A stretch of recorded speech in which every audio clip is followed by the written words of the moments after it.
बच्चे को जन्म देते हुए माँ का इंतकाल हो जाता है।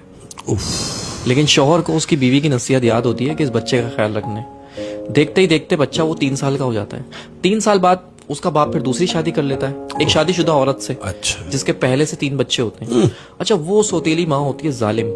वो उस यतीम बच्चे पे बहुत जुल्म करती है। एक दिन ऐसा ही होता है, उस सौतेली माँ की फैमिली आती है दावत पे और वो यतीम बच्चा भी बैठ जाता है खाना खाने के लिए। तो वो यतीम बच्चा चावल गिरा देता है।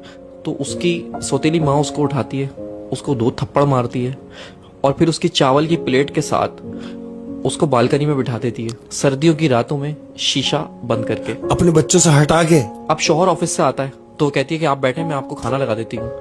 तो शौहर कहता है भाई वो मेरे बच्चे, हमारे बच्चे कैसे हैं? वो कहती है वो बच्चे सो गए।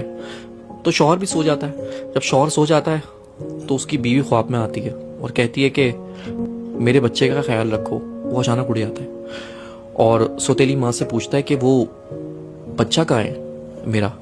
उसने बोला वो तो सो रहा है, आप बेफिक्र होकर सो जाए। वो सो गया, बच्चे सो रहे सारे एक साथ। फिर वो सो जाता है उसका मियाँ।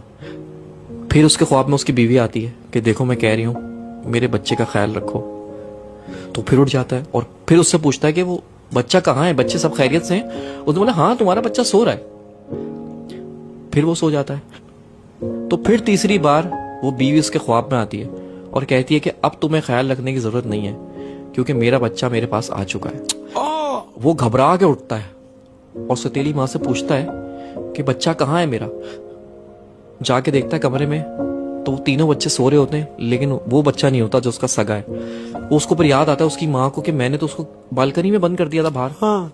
तो जैसे ही जाके वो बालकनी का शीशा खोलता है तो वो 3 साल का बच्चा चावल की प्लेट लेके और अपना मुंह घुटनों के अंदर दबा के बैठा हुआ होता है।